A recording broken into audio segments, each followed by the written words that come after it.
Yo, c'est Noémie, aujourd'hui on se retrouve pour mon wrap-up du mois de décembre, mais aussi mon wrap-up de l'année 2024. Du coup, cette vidéo va être un petit peu plus longue que mes wrap-up habituels, surtout que j'ai déjà 9 livres, 6 à vous présenter dans cette vidéo.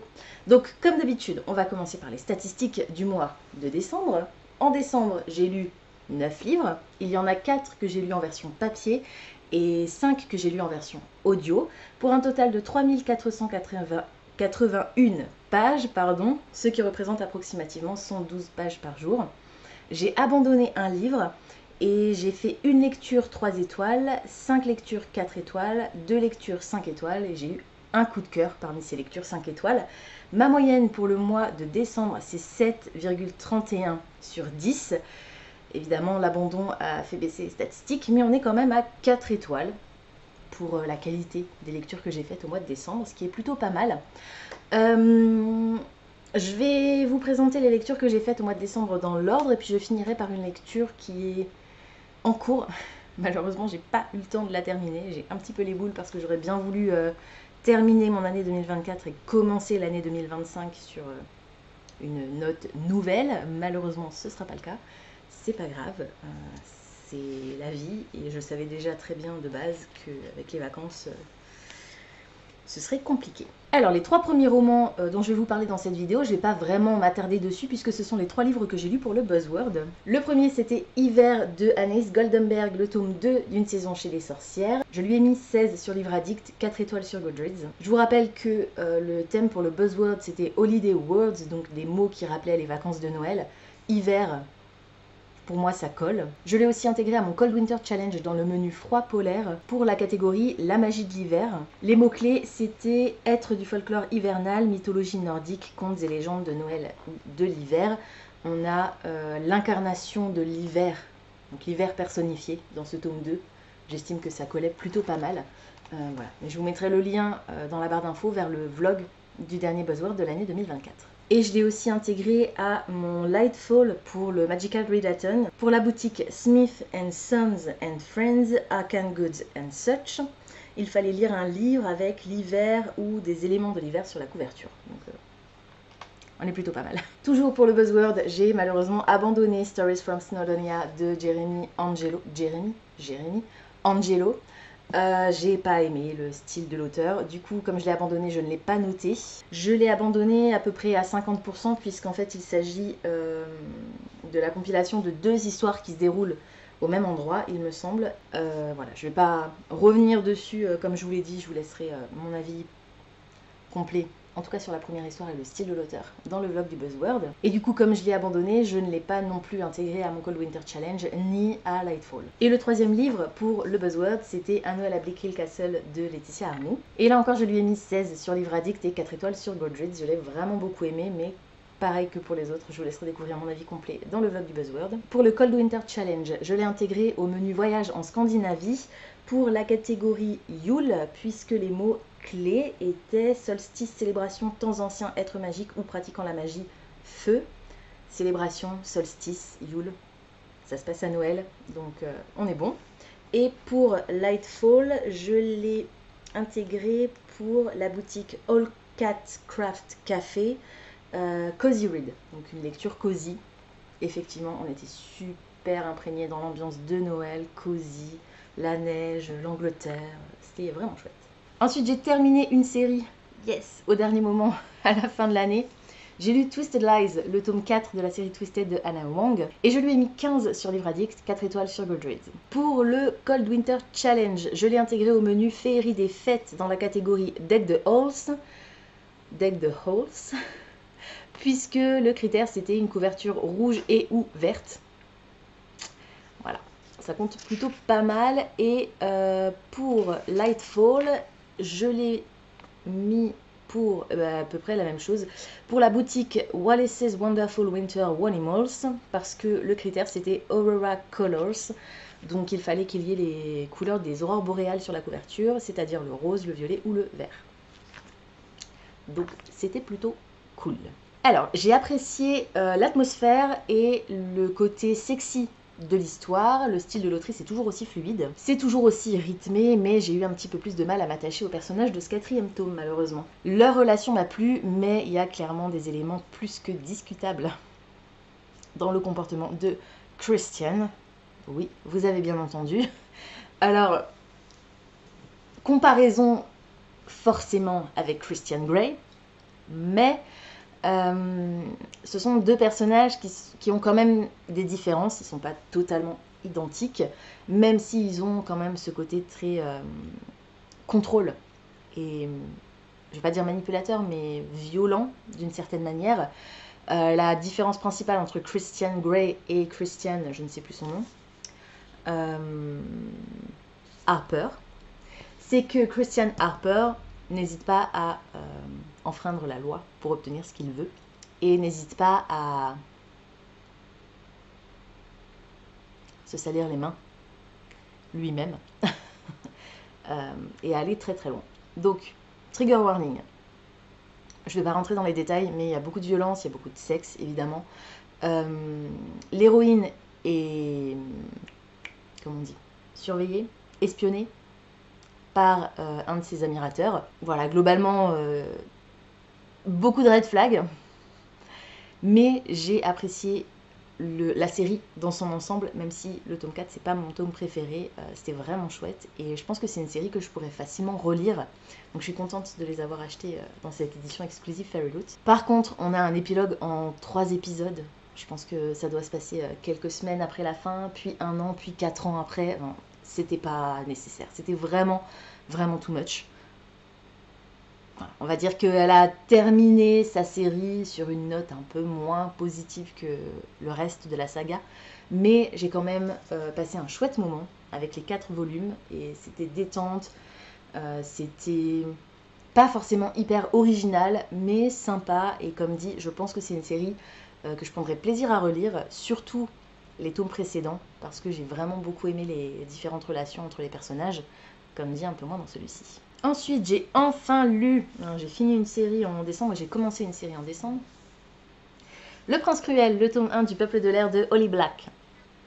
Alors, pour ma palle des cartes, c'était le livre le plus populaire, donc celui qui avait été lu par le plus de personnes. Pour mon Cold Winter Challenge, je l'ai mis dans le menu. Je retrouve mes notes. Dans le menu Féerie des fêtes pour la catégorie Lumières enchantées, parce qu'il fallait une couverture qui brille, avec des dorures ou des paillettes, et effectivement la couronne brille, et on a des tranches dorées, et le hardback est en foil doré. Donc ça cochait bien la case. Et pour Lightfall, je l'ai mis... où est-il? Il est là. Je l'ai mis dans la boutique The Old Tales, pardon, Bookstore, The Old Tales Bookstore, et le critère c'était un livre que tu dois lire d'ici la fin de l'année. Donc j'ai un peu triché parce que effectivement je devais le lire d'ici la fin de l'année parce qu'il faisait partie de ma palle des cartes, mais c'était pas forcément une obligation. J'avais envie de le lire aussi parce que ça fait plus de 3 ans que Mathilde me tanne pour que je lise sa série préférée. C'est maintenant chose faite. Et là encore, je lui ai mis 15 sur Livre Addict et 4 étoiles sur Goodreads. Alors j'ai eu un petit peu de mal, là encore, à m'attacher aux personnages principaux jusqu'à la dernière partie. Je pense que c'est parce que j'ai un peu raté le coche. Je pense que si j'avais lu cette série à sa sortie, comme Mathilde l'a fait, ça pourrait être une de mes séries préférées. Moi, je suis un peu plus du coup de la génération ACOTAR, même si j'ai lu ACOTAR un peu après sa sortie. Je ne l'ai pas lu non plus tout de suite à sa sortie. Mais ACOTAR m'a un peu plus accrochée. Voilà. Je pense que les personnages sont un peu trop jeunes pour moi, en tout cas pour l'instant. Maintenant que je les connais et que la dernière partie de ce tome 1 m'a un peu plus plu, il y a moyen que je m'intéresse davantage à la suite. Et ce que j'ai pas aimé, c'est le côté bully, le côté harcèlement dans le cadre scolaire en l'occurrence, mais également à l'extérieur. Le côté discrimination, parce que l'histoire, je vous ai même pas raconté de quoi ça parlait. C'est la première vidéo de l'année et ça commence bien. D'ailleurs, je vous ai pas dit, mais bonne année! waouh, je suis à l'ouest, c'est formidable. Vous verrez que du coup, rien ne va changer sur cette chaîne pour 2025. Donc, qu'est-ce qu'on fait?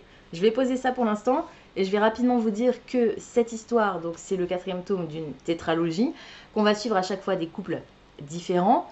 Et que dans le tome 4, on va suivre donc la 4e jeune femme qui fait partie du groupe de 4 jeunes femmes amies qu'on va suivre tout au long de l'histoire, et que ça va être une histoire de fake dating avec le propriétaire de l'appartement dans lequel elle vit, parce qu'elle a besoin d'augmenter son nombre de followers, parce qu'elle est influenceuse sur Instagram, influenceuse mode, je crois, principalement, et elle aimerait bien créer sa propre ligne de vêtements. Et lui, il a besoin d'une fausse petite amie pour aller à toutes les réunions, les fêtes de bienfaisance et ce genre de choses, pour qu'on arrête de l'enquiquiner, pour que les femmes arrêtent de le harceler, voilà, en gros. Et on a, derrière ça, on a le côté, lui, il est aussi PDG d'une grande entreprise, mais ces derniers temps, il y a de surveillance, surveillance logicielle, tout ça, mais genre c'est le best du best. Et ces derniers temps, il y a de plus en plus de ses clients qui partent chez l'entreprise concurrente, donc il y a un problème de ce côté-là. Et elle a donc un de ses fans qui la harcèle. Donc voilà, c'est un peu l'histoire sous-jacente à leur histoire. Et donc dans Le Prince Cruel, on va y arriver. On va faire la rencontre de Jude, comment j'ai pu oublier son nom, Jude qui est une humaine, a priori.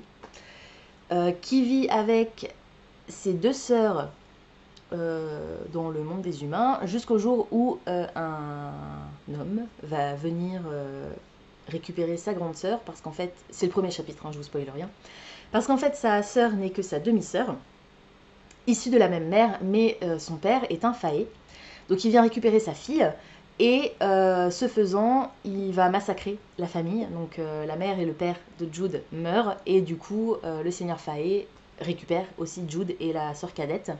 Donc elles vont se retrouver toutes les 3 à Terra Faé, je crois. Oui, c'est ça, Terra Faé. Et elles vont commencer à mener une vie avec les Faé. Donc Jude et sa sœur sont totalement humaines, et leur sœur aînée est à moitié Faé. Donc avec tout ce que ça peut entraîner de magie, etc., malheureusement, les Faé dans cet univers, comme dans la plupart des univers d'ailleurs, méprisent les humains, et très clairement, il y a, comme je vous l'ai dit, un côté harcèlement et discrimination très très fort entre Jude et Cardan, pas tellement au départ, parce que Cardan c'est un peu le chef du groupe, donc c'est un prince de Terra Faé, et il a plusieurs amis qui sont dans la même classe. Ça fait très bizarre de dire ça parce qu'on a l'impression qu'ils sont très jeunes, ce qui est le cas, hein, mais ce sont quand même des adolescents, donc c'est un peu comme s'ils étaient à l'équivalent du lycée, je dirais. Et c'est surtout ses amis à lui qui martyrisent Jude et sa sœur. Cardan, il est pas très présent. Après, il dit rien non plus, il fait rien non plus, et de temps en temps, il en rajoute une couche, mais c'est pas forcément celui qui les harcèle le plus de manière frontale, on va dire. Même si, dès le départ, il y a une haine viscérale qui s'est instaurée entre ces 2 personnages, et on apprend au fur et à mesure de l'histoire pourquoi. Parce que je ne vous dévoilerai pas maintenant. Donc comme dit, c'est surtout ce côté-là, harcèlement, qui m'a pas plu, et j'ai relevé quelques répétitions au niveau du style de l'autrice. Maintenant, je lirai la suite quand même, parce que j'ai envie de savoir, surtout vu la manière dont ça se termine. Donc, et puis je les ai tous dans cette édition collector, donc ce serait dommage de ne pas les apprécier. Ensuite, j'ai lu Rendez-vous avec la menace, le tome 7 des détectives du Yorkshire de Julia Chapman. Je lui ai mis 18 sur Livre Addict et 5 étoiles sur Goodreads. Dans cette histoire, on va faire la rencontre de Delilah, qui vit à Bruncliffe, une petite ville d'Angleterre, une ville assez... qui vit beaucoup, qui survit, qui vit beaucoup grâce à l'élevage, et principalement l'élevage des moutons, des béliers, ce genre de choses, donc des ovins. Et il y a plus d'une dizaine d'années, le meilleur ami de son frère s'est disputé avec son père et a totalement disparu. Delilah avait un petit crush sur lui. Et on l'a plus jamais revu, y compris quand le frère de Delilah, donc son meilleur ami à lui, est mort au combat, je crois en Afghanistan. Il est jamais revenu. Et puis là, il revient. à Bruncliffe. Il revient parce que il est devenu flic à la, je sais plus, brigade des stupes ou quelque chose comme ça à Londres, et ça a très mal tourné. Il était sous couverture et on l'accuse d'avoir volé de la drogue. Donc il doit faire profil bas, il doit se planquer et il se retrouve à Bruncliffe où il va retrouver un petit peu tout le monde, donc tout le monde le considère un peu comme le mouton noir. Et Delilah lui en veut beaucoup, parce que non seulement c'était le meilleur ami de son frère, mais en plus c'était le parrain de son filleul du coup. Le parrain de son filleul, n'importe quoi. Oui, c'était le parrain de son filleul, évidemment. C'était le parrain du neveu de Delilah, donc il était parrain du fils de son meilleur ami. Et c'est le jour du baptême qu'il s'est engueulé avec son père et qu'il n'est jamais revenu. Il est parti, il n'est jamais revenu. Donc là, il revient, il décide d'ouvrir l'agence de recherche des Vallons, alors que Delilah, elle, tient l'agence de rencontre des Vallons et elle a aussi un boulot de création de site internet. Le pitch global de cette histoire, c'est Samson et Delilah qui vont mener des enquêtes qui se déroulent à Bruncliffe. Alors on pourrait croire que dans une petite ville il ne se passe pas grand chose, mais en réalité il se passe énormément de choses. On est déjà au tome 7, il y en a 10 en tout. Et alors dans ce tome 7... alors dans ce tome 7, on a aussi une romance qui va s'installer entre les deux personnages. C'est un slow burn absolument insupportable. C'est un vrai slow burn. On est au tome 7 et enfin, il se passe quelque chose. Il s'est passé quelque chose en réalité à la fin du tome 6, donc enfin. Mais le tome 7, on en repart un petit peu à zéro parce que Delilah va apprendre que la vie de Samson est menacée. On a un tueur en série qui est là pour éliminer Samson. Et du coup, Delilah va demander de l'aide à toute la ville de Bruncliffe. Alors au départ, c'est un peu compliqué parce que personne n'aime vraiment Samson. Hein, je vous l'ai dit, c'est un peu le mouton noir. Tout le monde le déteste pour la façon dont il est parti et pour le fait qu'il n'ait jamais donné de nouvelles. Même si on va enfin découvrir dans ce tome 7 pourquoi Samson est parti. Et ça va beaucoup changer le point de vue des gens sur lui. Donc voilà, le but de ce tome-là, c'est il y a ce tueur en série, ce tueur à gage qui débarque à Bruncliffe pour éliminer Samson et on va essayer de l'arrêter avant qu'un drame n'ait lieu. Voilà, donc j'ai vraiment adoré, comme d'habitude, l'humour. Par contre, on a un gros manque de crédibilité. On a un tueur à gages professionnel, alors je veux bien qu'ils soient extrêmement nombreux, les habitants de Bruncliffe, mais pour moi, ça paraît peu probable que ça puisse se dérouler de cette manière. Je ne vous l'ai pas dit, mais il était dans ma palle des cartes pour un titre qui commençait par le, la ou les détectives du Yorkshire. Pour le Cold Winter Challenge, je l'ai mis dans le menu froid polaire pour la catégorie stalactite ensanglantée parce qu'il fallait lire un thriller, un policier ou un cozy mystery. C'est un cozy mystery. Et pour Lightfall, je l'ai mis dans la boutique Shank and Shawl Legitimate Retailer parce qu'il fallait lire un livre qui va te donner le frisson. Donc un thriller ou une romance, voilà. Un polar, je me suis dit, c'était plutôt pas mal. Et puis, effectivement, celui-ci, il était un peu... c'était haletant, vraiment haletant. Donc, il était vraiment très cool. Comme dit, les points que j'ai enlevés, tous les points que j'ai enlevés, c'est au niveau de la logique, parce que très peu crédible. Mais,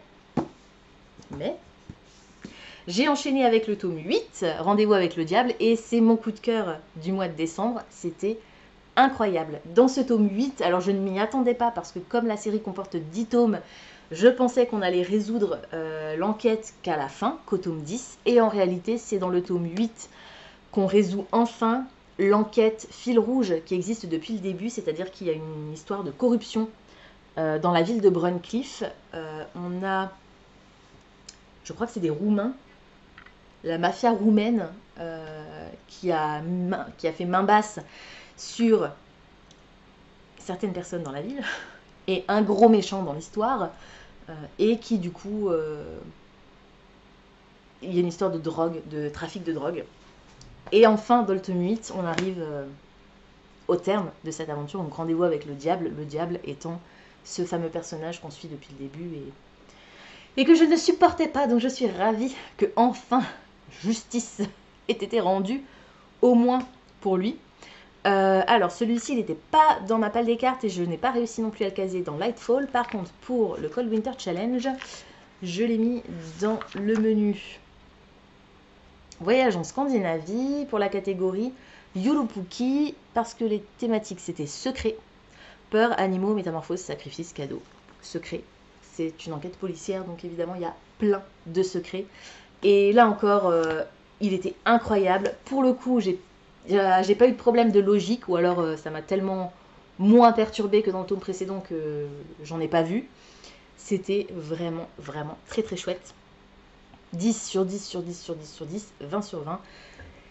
5 étoiles et donc mon coup de cœur pour le mois de décembre. Lisez cette série si vous avez envie de passer un bon moment de rigolade.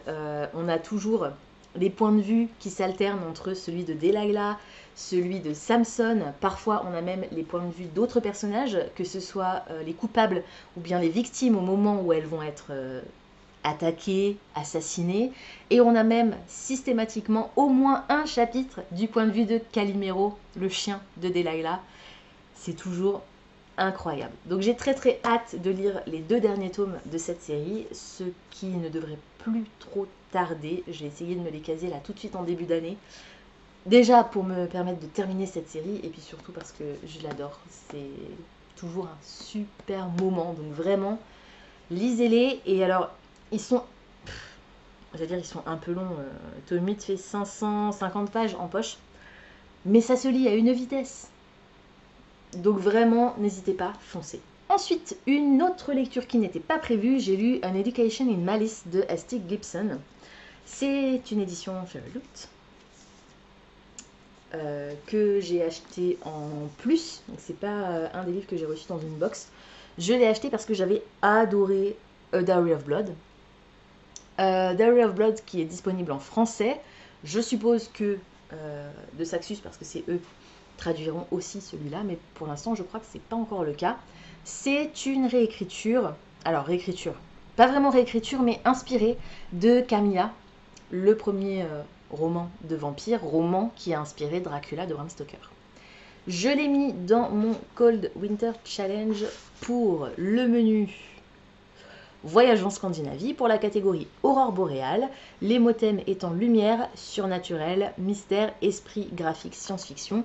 C'est une histoire de vampire, donc ça colle plutôt pas mal. Dans cette histoire, on va faire la rencontre de Laura qui vient de je ne sais plus où, mais qui va débarquer dans le Massachusetts, dans un lycée pour faire des études en littérature. Elle écrit beaucoup de poésie et c'est dans cette université qu'il y a une professeure extrêmement célèbre, une professeure qui s'appelle de La Fontaine et c'est une prof absolument phénoménale et avec une très très grande réputation. Donc Laura décide d'assister au cours de cette professeure et pour tenter de devenir autrice. Dans la classe de ce prof, de cette prof, elle va faire la rencontre de Carmilla. Alors, et il va y avoir une histoire de rivals to lovers. On ne peut pas vraiment parler de ennemis puisqu'elles ne sont pas vraiment ennemies. Il n'y a rien qui les désigne comme des ennemis. Elles sont rivales, oui, c'est sûr. Elles sont dans la même classe, elles sont toutes les deux très douées. Elles essayent toutes les deux d'impressionner leur prof. Mais voilà, c'est pas vraiment des ennemis. Donc on va passer de rivals to lovers. On va parler beaucoup de poésie, de littérature. C'est une histoire extrêmement sensuelle. C'est un roman fantastico-historique parce que ça se déroule au début du XXe siècle, je crois.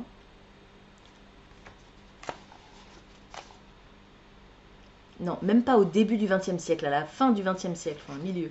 1968. Donc on n'est pas vraiment sur l'historique du coup. On n'est pas du tout même sur de l'historique. Pour moi, roman historique, c'est avant la... Oh mince, je me souviens plus que ce qu'on avait dit. Avant la fin de la Seconde Guerre mondiale.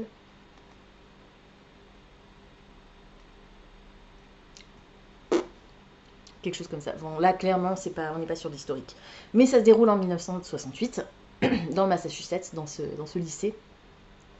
Et donc on va avoir une histoire d'amour entre femmes. Donc c'est saphique, queer. Et alors, trigger warning, c'est une histoire de vampire. Donc on va parler, à un moment donné, il va y avoir le sang qui est mentionné. Et puis surtout, on a une relation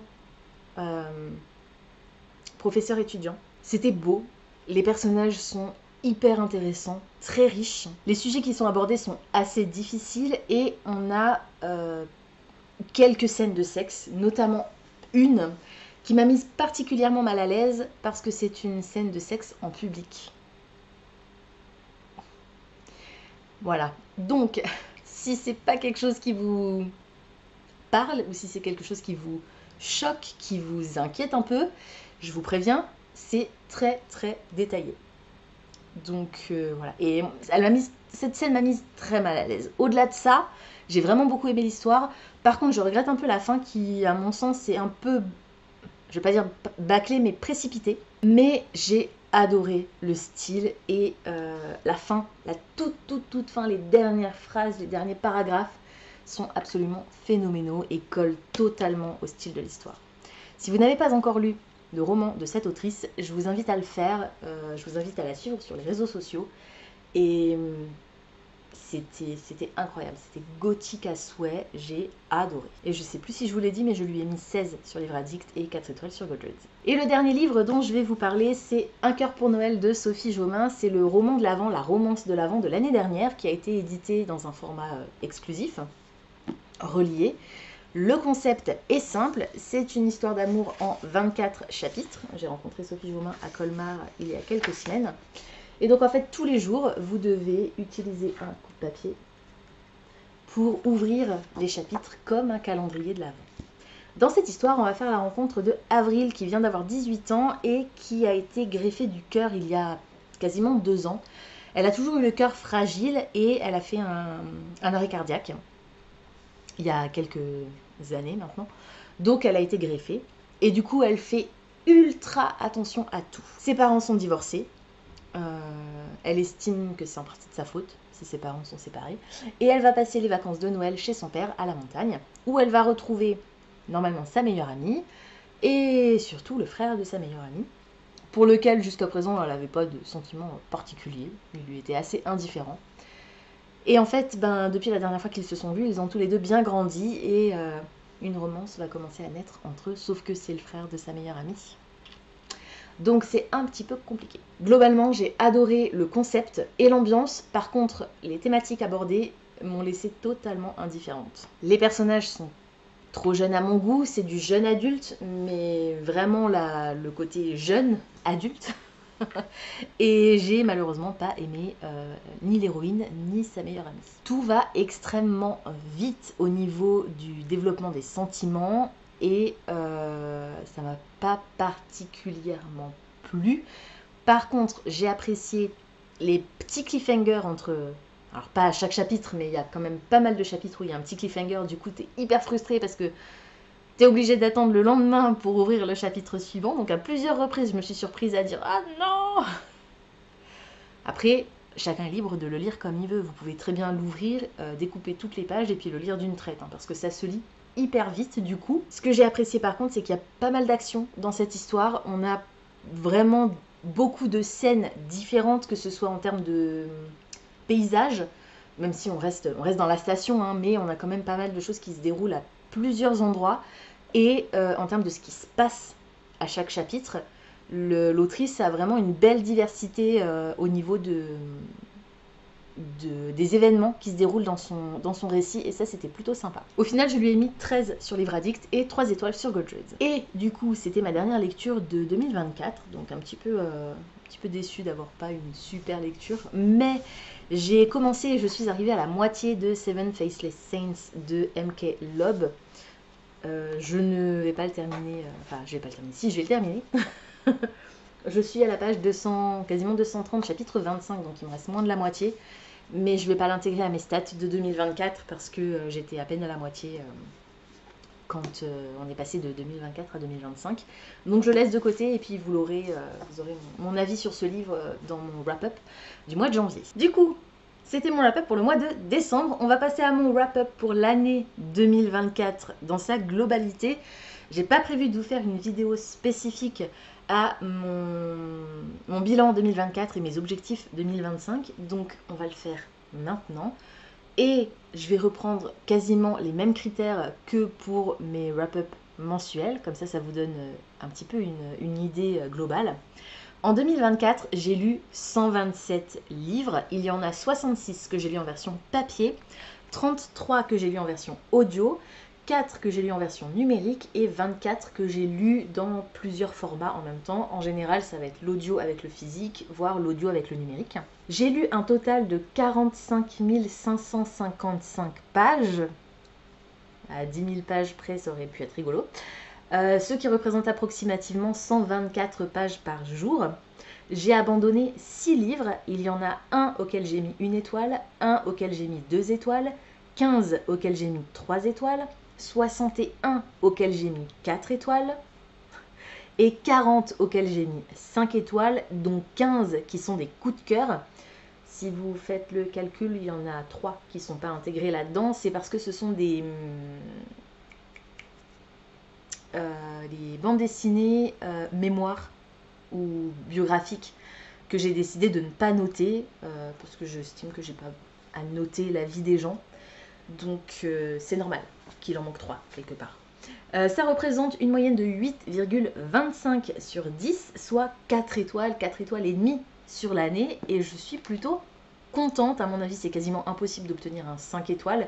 Donc je suis vraiment ravie. 4 étoiles et demie, c'est vraiment une bonne année en termes de qualité. J'ai fait des super lectures. Je ne vais pas vous parler de mes séries parce que vous aurez une vidéo dédiée au mois de février à toutes mes séries, celles qui sont en cours, celles que j'ai terminées, etc. Par contre, ce que je peux vous dire, c'est que j'ai commencé l'année 2024 avec 240 livres dans ma pile à lire et que je termine l'année 2024 avec 209 livres dans ma pile à lire. J'ai acheté ou reçu 99 livres.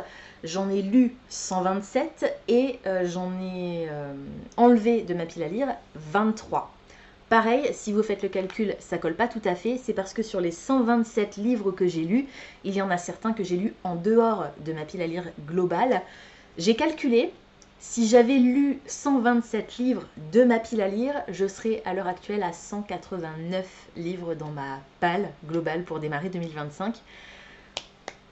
Autrement dit, pour 2025, on va se concentrer au maximum sur la palle physique pour faire baisser ce chiffre. Parce que un de mes objectifs, c'était de faire baisser ma palle en dessous des 200. Et à 9 livres près, on n'y est pas tout à fait, ce qui est très dommage. Mon buzzword, j'ai lu au moins un livre pour chaque mois du buzzword dans les temps. Et j'ai aussi complété mon challenge bingo dans mon reading journal. Alors, pour vous donner une petite idée, ça c'est mon reading journal pour 2024. Voilà. Et celui-ci, c'est mon reading journal pour 2025. Ce sont les mêmes, ce sont les mêmes carnets, c'est la même marque, c'est un Rhodia Gold Book. Voilà. Et à la fin de l'année 2025, celui-ci aura probablement plus ou moins la même tronche que celui-là. Mais pour l'instant, comme il n'est pas encore complété, il est un petit peu maigrichon. Qu'est-ce que j'avais d'autre comme challenge? J'avais le challenge A à Z. Il me manque la lettre K, la lettre Z et la lettre X. Dur. Alors, la lettre K, j'aurais pu, parce que dans une de mes pales des cartes, j'avais sorti Kingdom of the Cursed, qui est le tome 2 de Kingdom of the Wicked, donc j'aurais pu, mais je ne l'ai pas lu. Pour X, je crois que je n'en ai pas. Et pour Z, j'ai un livre numérique, Zodiac Witch, je crois, mais pareil, je ne l'ai pas lu. Pour ma pile à lire des livres qui doivent s'autodétruire, je ne vais pas vous en parler aujourd'hui, je vous en parlerai dans la vidéo dédiée qui arrivera bientôt. Au niveau de mon challenge Goodreads, j'avais prévu de lire 100 livres, comme je suis à 127. J'ai réussi ce challenge, donc je suis plutôt contente. Ensuite, je vais juste rapidement passer sur mes pales des cartes pour vous dire que sur tous les livres que j'ai intégrés à ma palle des cartes au mois dans l'année 2024, il y en a 1, 2, 4, 5, 6, 7. 7 que je n'ai pas lu. The Stardust Thief de Chelsea Abdullah, qui est toujours dans ma pile des cartes. Dans ma pile à lire, pardon. A Letter to the Luminous Deep de Sylvie Cartwright, qui est toujours dans ma pile à lire, mais numérique. Trône de cendre de Jessica Pierce, qui n'est plus dans ma pile des cartes, je l'ai enlevé. Magie d'encre de Emma Torse, qui est toujours dans ma pile à lire, et celui-ci je l'avais commencé, donc il faudra que je le recommence du début, je pense. After Love de Tanya Byrne, que j'ai enlevé de ma pile à lire. Et il en reste encore 2. Kingdom of the Wicked, le tome 2, Kingdom of the Curse de Kerry Maniscalco, du coup que je lirai peut-être en 2025. Et Seven Faceless Saints de M.K. Lobb, que je suis en train de lire et qui du coup devrait être lu au tout début de l'année. Concernant mon challenge de lire tous les jours de l'année, alors je sais que je ne l'ai pas complété. J'ai changé de système pour 2025. J'ai toujours ce 7. Je vais y arriver. J'ai toujours le tracker de lecture tous les jours, mais je l'ai fait de telle manière à ce que les jours où je ne lis pas, ça n'apparaisse pas. Comme ça, je saurai si effectivement j'ai lu tous les jours ou pas. Parce que là, je m'étais plantée pour 2024. Donc, pour 2025, je l'ai fait sous ce format-là. Donc, un peu plus grand déjà. Et puis surtout, je vais colorier en fonction du format physique, audio ou numérique, avec un petit point pour les livres terminés. Ce qui fait que les jours où je ne lirai pas, bah, je vais tout simplement pas colorier la case. Comme ça, à la fin de l'année, je saurai vraiment si j'ai lu ou pas tous les jours, parce que là pour 2024 je m'étais plantée et il y avait une case où j'avais mis de 0 à 50 au lieu de 1 à 50. Donc même les jours où j'ai lu 0 page, j'ai colorié la case. C'est pas grave, on apprend de ses erreurs. Et on va terminer du coup. Non, on va pas terminer. On terminera la vidéo avec mes objectifs 2025. Mais on va maintenant passer aux awards pour 2024. Parce que comme dit, je vais pas vous faire une vidéo dédiée cette année. Je vous fais vraiment une vidéo globale, wrap-up de toute l'année de décembre et de toute l'année 2024. Donc on est parti pour la remise des prix de l'année 2024. Pour le livre le plus original, le plus unique que j'ai lu, j'ai choisi, tous les membres de ma famille ont déjà tué quelqu'un, de Benjamin Stevenson. J'ai adoré cette histoire, je vous mettrai dans la barre d'infos, à chaque fois je vous mettrai dans la barre d'infos le lien vers la vidéo où j'en parle plus précisément. C'était vraiment incroyable, l'auteur casse le mur entre le narrateur et le lecteur, c'était génial, j'ai adoré. Pour la surprise de l'année, alors je l'ai mise assez tôt parce que je m'attendais pas du tout à aimer ce livre.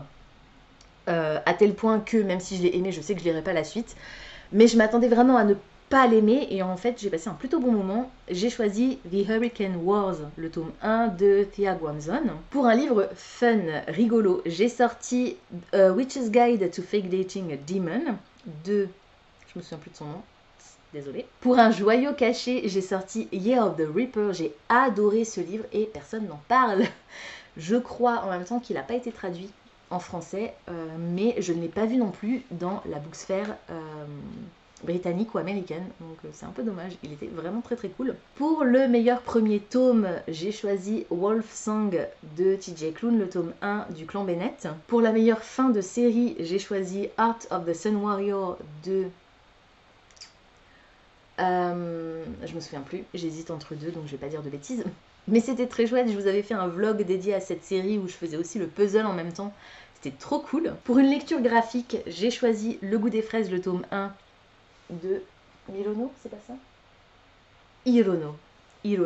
C'était vraiment chouette, à tel point que j'ai acheté les tomes 3, là, 2, 3 et 4 pour terminer la série. C'est un manga, non pas un shoujo, mais une romance...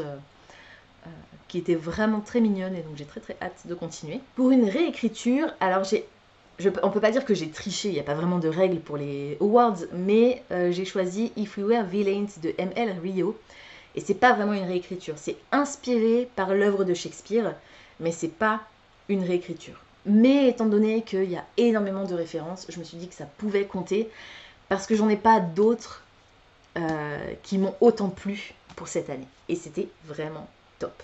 Et celui-là, il est disponible en français, donc lisez-le. Pour un livre fantastique, j'ai choisi My Darling Dreadful Thing, qui est un roman d'horreur qui a été traduit, je crois, chez Hachette par le titre Les Possédés. Lisez ce roman, c'était incroyable. J'ai passé un super moment, l'atmosphère était dingue. J'en ai eu des frissons, il est vraiment flippant. Et on est sur une histoire de fantôme. Donc c'était vraiment chouette. Pour la meilleure fantasy, alors le meilleur livre de l'année est une fantasy, mais du coup il a fallu que j'en choisisse un autre pour le mettre dans cette catégorie.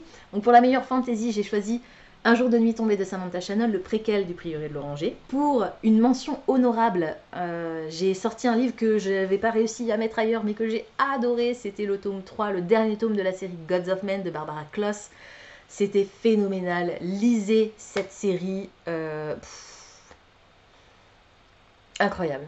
Incroyable. J'ai hâte d'ici quelques années, quand j'aurai une vraie bibliothèque et que j'aurai mes livres préférés exposés et pas dans les cartons à la cave ou au garage, de pouvoir m'installer tranquille et les relire parce que c'était génial, c'est phénoménal. C'est traduit chez Rivka. Donc lisez cette série. Et enfin, pour le best des bests, le top du top, le meilleur des meilleurs, la crème de la crème. Je pense que si vous me connaissez et que vous me suivez un petit peu sur la chaîne, vous pouvez l'avoir deviné, parce qu'il est étrange que je ne l'ai pas encore mentionné dans cette vidéo. Et je me demande si c'était pas déjà mon roman préféré, alors peut-être pas l'année dernière, mais l'année d'avant. J'ai choisi, roulement de tambour, L'Empire des damnés de Jay Kristoff. C'était phénoménal, c'était incroyable, j'ai adoré cette histoire, j'adore cette histoire et j'ai très hâte d'être, je crois, l'automne. Il va sortir cette année le 3e et dernier tome de la saga. Jay Kristoff a terminé d'écrire, mais on ne l'aura pas avant la fin de l'année, novembre, je crois. C'est très possible d'ailleurs, novembre. Donc, j'ai hâte. C'était mon meilleur livre de l'année 2024, c'est donc L'Empire des damnés de Jay Kristoff, le tome 2 de l'Empire du vampire. Et du coup, cette fois-ci, on va bel et bien clôturer cette vidéo. Purée, je suis fière de moi, j'ai réussi à faire ça en moins d'1 heure. Waouh! Avec mes objectifs pour l'année 2025. Alors, je vous fais pas forcément un close-up sur mon reading journal. J'ai tout simplement pas le temps, en fait. J'essaie de me tenir. En fait, c'est beaucoup de boulot d'avoir une chaîne YouTube et il faut filmer les vidéos, il faut les monter, il faut les publier à temps si on veut avoir une certaine consistance. Non, c'est pas vraiment ça que je cherche le mot, mais bref, vous avez compris quoi. Et j'essaie de vous sortir une vidéo par semaine. Vous savez que cette vidéo sort le jeudi. Pour 2025, ça ne changera pas. Je vais continuer à vous sortir une vidéo par semaine. Oups, petit teaser. J'ai des vidéos qui sont programmées jusqu'à la fin de l'année. Et puis parfois j'ai des petits trous dans mon planning. Donc j'ai prévu une nouvelle série. Alors oui, je peux vous dire un petit peu ce qui va se passer sur la chaîne en 2025. Vous allez avoir tous les mois, bien entendu, le wrap-up du mois précédent, la pile à lire du mois suivant. Il n'y aura plus cette année de book haul unboxing, puisque je me suis désabonnée de toutes les box auxquelles j'étais inscrite jusqu'à présent pour des questions de place. Peu de place, peu de place. Pour des questions de goût aussi, puisque ces derniers temps, j'étais assez déçue par les choix effectués par l'équipe de la Fairy Loot pour les livres du mois. Et puis aussi pour des raisons financières, tout simplement. J'ai d'autres projets et c'est beaucoup d'argent, puisque c'est une box qui vient d'Angleterre, qui coûte plus de 30 livres, avec plus de 10 livres de frais de port. Et quand on transforme ça en euros, on est à quasiment 60 € par mois, sans compter les éditions exclusives. Alors je continuerai à acheter quelques éditions exclusives, surtout quand c'est des suites de séries. Ce que j'aimerais, c'est avoir le temps de lire le premier tome pour savoir si vraiment j'apprécie la série, pour savoir si je l'achète. Malheureusement, c'est pas le cas. Donc, c'est pas grave. Bref, il y aura plus du coup de book haul unboxing excepté pour les mois peut-être où il y aura des salons.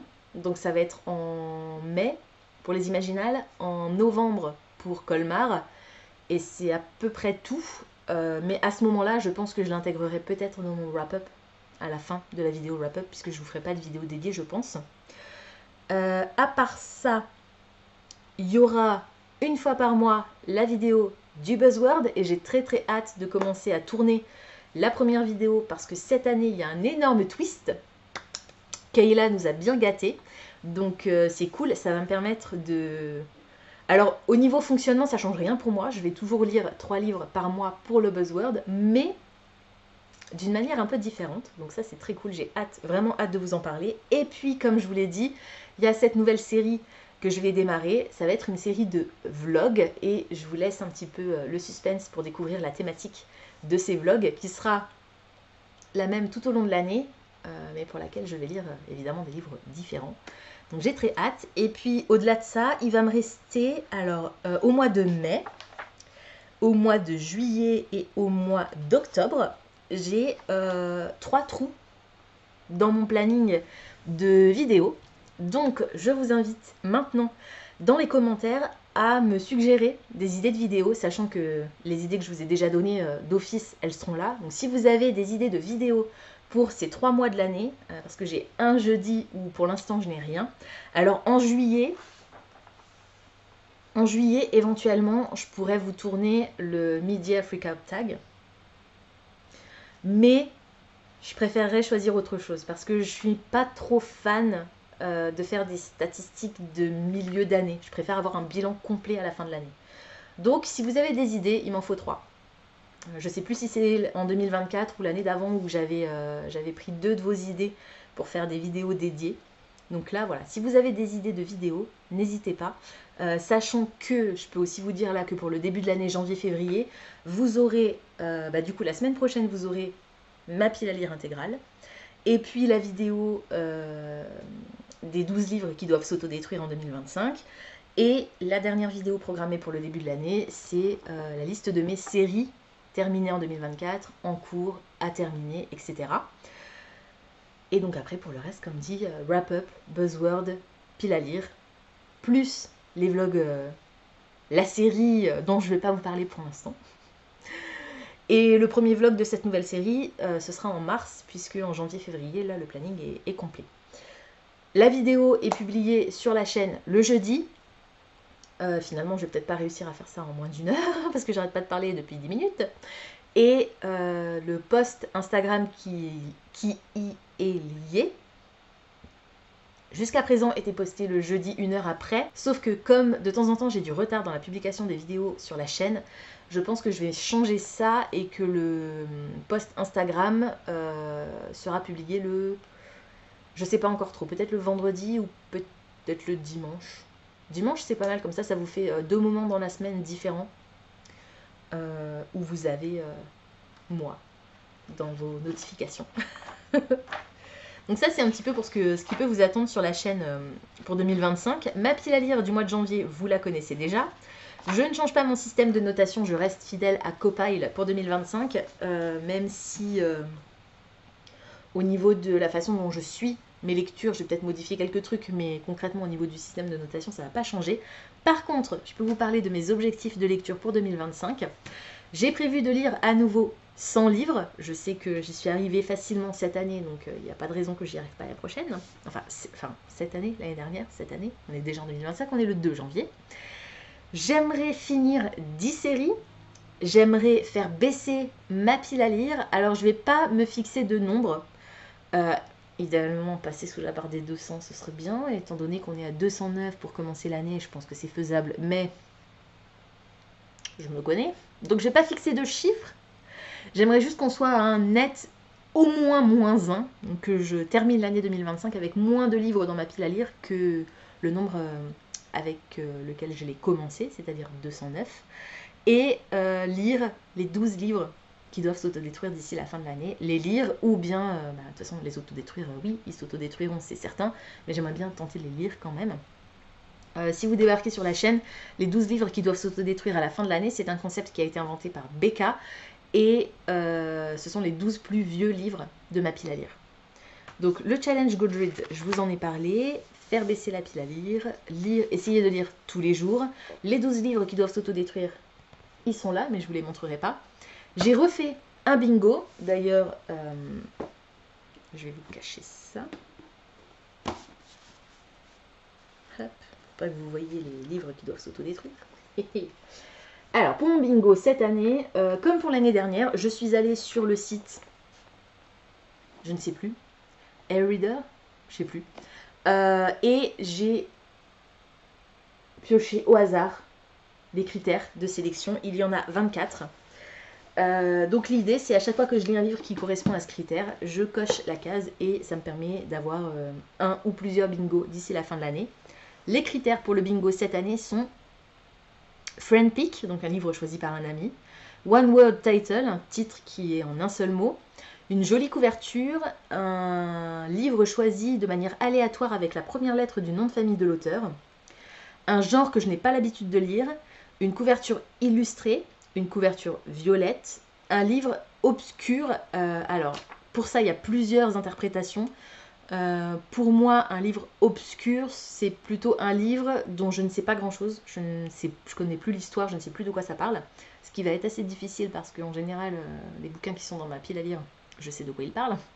Un classique, un livre dont l'histoire ne se déroule pas en Europe. Un livre choisi par un enfant. Le premier roman d'un auteur. Un livre dont le titre comporte 5 mots. Un livre dont l'auteur n'est pas caucasien. Mon achat le plus récent, un livre choisi aléatoirement par la première lettre du titre, une couverture jaune, un nombre de pages pair, un livre dont le titre comporte un endroit, un lieu, un livre dont la première phrase est géniale, ça je ne doute pas que le tome 3 de l'Empire du Vampire ce sera le cas, un livre publié après 2015, un nouvel auteur pour moi, un livre basé sur une histoire vraie et un livre qui fait moins de 250 pages. Voilà, je vous mettrai dans la barre d'infos le lien vers le site que j'utilise pour choisir mon bingo aléatoirement. J'ai le buzzword, mais je ne vais pas vous le montrer pour ne pas vous spoiler. Après, il vous suffit d'aller sur la chaîne de Kayla pour découvrir un petit peu ce qui va se passer pour 2025. Et puis cette année, au lieu de faire un bracket pour sélectionner le meilleur livre de l'année, je vais vous montrer comment ça se présentait en 2024. Ça, c'est la manière dont je fonctionnais en 2024, le livre de l'année. Donc, tous les mois, je mettais mon livre préféré du mois, qui ensuite entrait en compétition avec le livre préféré sur les 2 mois, puis les 3 derniers, et enfin le vainqueur. Cette année, j'ai décidé de fonctionner autrement grâce à un système qui a été inventé par Jessica de la chaîne Jashi Corinne. Je vous mettrai le lien vers sa chaîne en barre d'infos. Ça s'appelle la Matrix. Ça se présente de cette manière-là. Et en gros, ce tableau vous permet de faire entrer en compétition tous vos livres préférés avec tous vos livres préférés. Et pas juste du premier mois avec le deuxième, puis le troisième avec le quatrième, etc. Là, le livre du mois de janvier va entrer en compétition avec celui de février, puis celui de mars, puis celui d'avril, etc., etc. Et à la fin, en faisant le total, je saurai non seulement quel est mon livre préféré, mais aussi dans quel ordre les 12 livres, mes 12 meilleurs livres de l'année sont classés. Du coup, j'ai décidé de ne pas reconduire les Book Awards pour 2025, dans cet esprit-là, mais au début de l'année 2026, je vous annoncerai mes 12 meilleures lectures dans l'ordre, de la moins bonne des meilleures jusqu'à la meilleure des meilleures. Je repars pour mon challenge ABC. Ça ne change pas. J'utilise le titre du livre et pas le nom de l'auteur. Sachant que pour les titres, tout ce qui est article, le, la, les, un, une, des, je ne les prends pas en compte. Donc voilà, tout simplement. Et puis j'ai mon tracker de série, ma pile à lire physique, audio et numérique. Et à la fin de l'année, mes statistiques de lecture. Et on commence l'année en janvier 2025. Et pour l'instant, il n'y a rien. Mais j'espère bien remplir toutes ces pages au fur et à mesure de mes lectures. Voilà, c'est tout pour aujourd'hui, j'espère que cette vidéo vous aura plu. Si vous avez envie de laisser une trace de votre passage par ici mais que vous ne savez pas quoi dire, laissez-moi un cœur dans les commentaires pour un cœur pour Noël. Je vous souhaite encore une fois une excellente année 2025, qu'elle soit pleine de magnifiques lectures, la santé, l'argent, tout ça aussi, mais principalement des lectures, on est quand même sur une chaîne Booktube. Et puis je vous dis à la semaine prochaine pour la prochaine vidéo. Ciao!